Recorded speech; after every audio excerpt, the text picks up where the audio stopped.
сега още един път. Тръбичка, фитинг, здраво поставена машина. Може и на пода да притиснете с крак да видите как се свикнали. Ако сега си създавате навиците, гледате де както трябва. Заварката се получава по следния начин. Само осово поста се бута.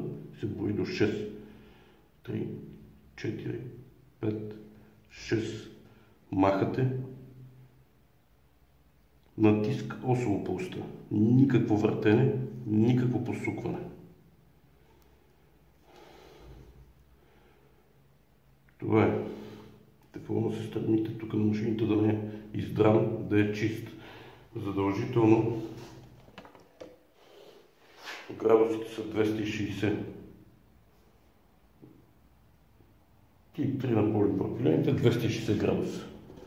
Никакви експерименти с машини без никакви китайски истории. Купувате нещо, което е надежно.